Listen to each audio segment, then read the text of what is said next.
ಶಿವ ಯಾಕೆ ಇಂಪಾರ್ಟೆಂಟು? ಪುರಾಣದಲ್ಲಿ ಒಂದು ವಿಷಯ ಹೇಳ್ತಾರೆ. ಬ್ರಹ್ಮ ಮತ್ತು ವಿಷ್ಣುವಿಗೆ ಗುರು ಜಗಳ ಆಗುತ್ತೆ. ನಾನು ದೊಡ್ಡವನು, ನಾನು ದೊಡ್ಡವನು, ನಾನು ದೊಡ್ಡವನು ಅಂತ. ಆಗ ಮಧ್ಯದಲ್ಲಿ ಒಂದು ಭಾಳ ಬ್ರಹ್ಮಾಂಡವಾದಂಥ ಬೆಳಕು ಬರುತ್ತೆ.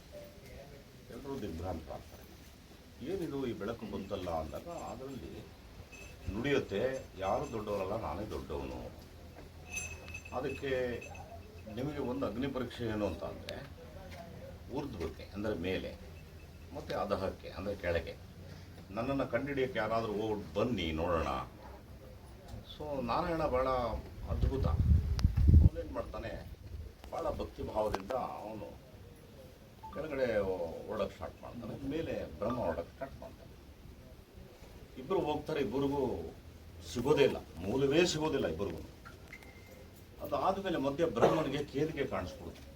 ಕೇದಿಗೆ ಅಲ್ಲಿ ತಪಸ್ ಮಾಡ್ತಾ ಕೂತಿರ್ತಾನೆ. ನೋಡಿದಾಗ ಅವನು ಅರ್ಥ ಮಾಡ್ಕೊತಾನೆ, ಓಹೋ ಇದನ್ನು ನೋಡಿದೆ ಅಂತ ಶಾಸ್ತ್ರ ಹೇಳ್ಕೊಳೋಣ ನಾವು ಅಂತ ಹೇಳ್ಬಿಟ್ಟು ಅವಳಿಗೂ ಸುಳ್ಳು ಹೇಳಕ್ಕೆ ಹೇಳ್ಬಿಟ್ಬಿಟ್ಟು ಬಂದ್ಬಿಟ್ಟು ಶಿವನ ಮುಂದೆ ಹೇಳ್ಬಿಡ್ತಾನೆ, ನಾನು ನಿನ್ನ ಕಂಡಿದ್ದೀನಿ, the top I have seen ಅಂತ ಹೇಳ್ಬಿಡ್ತಾನೆ.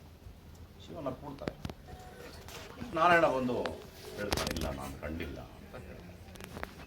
ಆಗ ಬ್ರಹ್ಮನಿಗಿರೋಂಥ ಏನು ಅಹಂಕಾರದ ತಲೆಗಳಲ್ಲಿ ಒಂದು ತಲೆನ ಕಡಿತಾನೆ ಶಿವ. ಅದು ಬಂದು ಅವನ ಕೈಯಲ್ಲಿ ಕೂತ್ಕೊಳ್ಳು. ಅದೇ ಕಪಾಲ. ಶಿವನಿಗೆ ಕಪಾಲ. ಆ ಮೋಕ್ಷವೇ ಆಗೋದಿಲ್ಲ ಅವನಿಗೆ.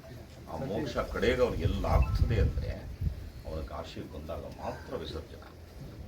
ಅಲ್ಲಿವರೆಗೂ ಆಗೋದಿಲ್ಲ. ಅಲ್ಲಿವರೆಗೂ ಬ್ರಹ್ಮಹತ್ಯೆ ದೋಷ ಹೋಗ್ತದೆ.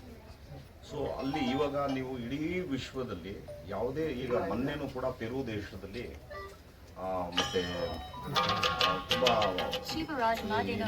ಮುಸ್ಲಿಮ್ಸ್ ವಾಸ ಮಾಡುವಂಥ ದೇಶಗಳು ಏನಿದೆ ಅವೆಲ್ಲ ಅಗದಾಗ ಅಲ್ಲಿ ಸಿಗ್ತಾ ಇರೋದು ಶಿವನು, ಬೇರೆ ಯಾವುದು ಸಿಗೋದು ಸಾಧ್ಯನೇ ಇಲ್ಲ. ಈಗ ಇತ್ತೀಚೆಗೆ ಯಾವಾಗ ಅಂದರೆ ಬಿಫೋರ್ ಕ್ರೈಸ್ಟ್ ಅಂದರೆ 2001 ಅಂದರೆ 4000 ವರ್ಷದ ಹಿಂದೆ ಇರುವಂಥ ವಿಗ್ರಹ ಶಿವ. ಶಿವನೇ ಆದಿ, ಶಿವನೇ ಅಂತ್ಯ. ಅರ್ಥ ಮಾಡ್ಕೊಂಡ್ರೆ ಅವನೇ ಆದಿ. ಬ್ಲಾಕ್ ಸ್ಟೋನ್ ಅಂತ ಕರೀತಾರಲ್ಲ, ಬ್ಲಾಕ್ ಸ್ಟೋನ್ ಅಂತ ಕರೀತಾರಲ್ಲ, ಬೇಡ ಬೇಡ ಬೇರೆಯವ್ರ. ಸೊ ಇದು ಆದಿ ಮತ್ತೆ ಇದು ಅಂತ್ಯ ಅಂತ ಶಿವನು. ಯಾರು ಶಿವನಿಗೆ ಶರಣಾಗತಿ ಹೊಂದ್ಬಿಡ್ತಾನೆ ಅವನು ಯಾವುದ್ರಲ್ಲೂ ಭಯ ಪಡೋದು ಬೇಕಾಗಿಲ್ಲ. ಆದರೆ ಇದಕ್ಕೆ ಸೇರಿಸಿ ಕೃಷ್ಣ ಒಂದು ಮಾತು ಹೇಳ್ತಾನೆ, ಏನು ಶುದ್ಧಾತ್ಮಾನಾಂಭವತಿ ಜ್ಞಾನ. ಮೇಲ್ಗಡೆ ಎಲ್ಲ ಪೂಜೆ, ಒಳಗಡೆ ಎಲ್ಲ ಕೆಟ್ಟ ಆಲೋಚನೆಗಳು ಯಾರ್ಯಾರು ಇರ್ತಾರೆ ನಿಮ್ಮನ್ನು ಯಾರೂ ಹಾಳು ಮಾಡೋದು ಬೇಕಾಗಿಲ್ಲ, ನಿಮಗೆ ನೀವೇ ಹಾಳಾಗಿ ಹೋಗ್ತೀರಿ. ಅದೇ ನೀವು ಒಳಗೂ ಶುದ್ಧರಾಗಿ ಹೊರಗೂ ಶುದ್ಧರಾಗ್ಬಿಟ್ರೆ ನೀವೇನೂ ಮಾಡೋದು ಬೇಕಾಗಿಲ್ಲ. ಹೇಗೆ ಅರ್ಜುನನ ರಥದಲ್ಲಿ ಕೂರಿಸಿ ಯುದ್ಧವನ್ನು ಗೆಲ್ಲಿಸಿದ ಕೃಷ್ಣ, ಹಾಗೆ ಭಗವಂತ ನಿಮ್ಮನ್ನು ಗೆಲ್ಲಿಸ್ಬಿಡ್ತಾನೆ. ನಿಮ್ಮ ಪಾಡನ್ನು ನೀವು ಹೊರಟೋಗ್ತೀರಿ ಮುಂದಕ್ಕೆ.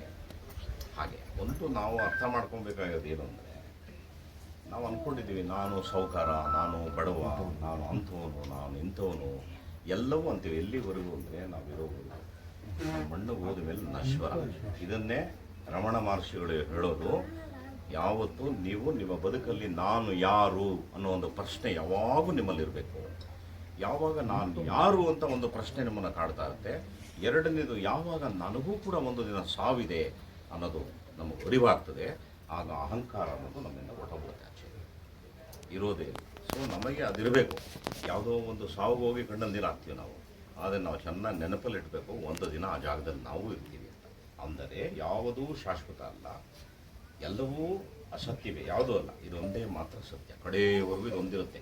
ನಮ್ಮಂಥವರು ಕೋಟಿ ಜನ ಬಂದಿದ್ದಾರೆ, ಅವನ ಆರಾಧನೆ ಮಾಡಿದ್ದಾರೆ, ಹೊರಟೋಗ್ಬಿಟ್ಟಿದ್ದಾರೆ. ಮುಂದೆ ಕೋಟ್ಯಾಂತರ ಜನ ಬರ್ತಾರೆ, ಅವನ ಆರಾಧನೆ ಮಾಡ್ತಾರೆ. ಯಾರಿಗೆ ದೇವರಿದ್ದಾನೆ ಅನ್ನೋ ಅರಿವು ಯಾರಿಗೆ ಇರುತ್ತೆ ಅವರಿಗೆ ಯಾವ ಕೆಡುಕು ಬರೋದಿಲ್ಲ. 6 ಸೆನ್ಸ್ ಓಪನ್ ಆಗುತ್ತೆ ಅಂತ ಹೇಳ್ತಾರೆ. ನಿಮಗೆ 6ನೇ ಭಾವ ಓಪನ್ ಆಗುತ್ತೆ. ಅವಾಗ ನಿಮ್ಗೆ ಅನ್ಸುತ್ತಲ್ಲ, ಯಾರೋ ದೊಡ್ಡವ್ರು ಬೇಡಪ್ಪ ಇವತ್ತು ಯಾಕೋ ದಿನ ಚೆನ್ನಾಗಿಲ್ಲ, ಹೋಗೋದು ಬೇಡ ಅನಿಸುತ್ತೆ ಅಂತ. ಕೆಲವರು ಅವ್ರ ಮಾತು ಕೇಳ್ತಾರೆ, ಕೆಲವರು ಏನಾಗ್ತದೆ ಹೋಗಿ, ಎಷ್ಟು ಆಕ್ಸಿಡೆಂಟ್ ಆಗಿರುವಂಥ ಇತಿಹಾಸಗಳನ್ನೆಲ್ಲ ನಾವು ನೋಡಿದ್ವಿ. ಹಾಗೆ ಇದನ್ನು ನಾವು ಮನಸ್ಸಿನಲ್ಲಿ ಇಟ್ಕೋಬೇಕು. ಶಿವನಿರುವ ಜಾಗ ಅದು ಕೈಲಾಸಕ್ಕೆ ಸಮಾನ. ಅದು ಎಲ್ಲಿದೆ? ಕಣಿವೆಲಿದೆ. ಮುಂದೆ ಯಾರಿದ್ದಾಳೆ? ಗಂಗೆ ಇದ್ದಾಳೆ. ಮುಂದೆ ಯಾರಿದ್ದಾಳೆ? ಗಂಗೆ.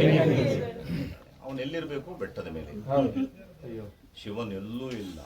ಅವನು ಯಾವತ್ತೂ ಎತ್ತರವಾದ ಜಾಗದಲ್ಲಿ ಅದ್ಭುತವಾಗಿ ವಿರಾಜಮಾನ ಕೂತಿರ್ತಾನೆ. ನೀವು ತಂದೆ ಇಲ್ಲಿ ಅವನ್ನ ಕೂರಿಸಿದ್ರಿ. ಆ ಶಿವ ನಿಮ್ಮ ವಂಶಕ್ಕೇನೆ ತುಂಬ ಒಳ್ಳೆಯದು ಮಾಡ್ತಾನೆ. ಯಾರಲ್ಲ, ಒಂದು ಹೇಳ್ತೀನಿ, ಆಧುನಿಕತೆಗೆ ಮರಳಾಗಿದ್ದೀವಿ ನಾವು. ಏನಾಗಿದೆ 24 ಗಂಟೆ ಆ ಮೊಬೈಲ್ ಕಾಯಿಲೆಗೆ ಸಿಕ್ಕಾಕೊಂಡಿದ್ದೀವಿ ನಾವು.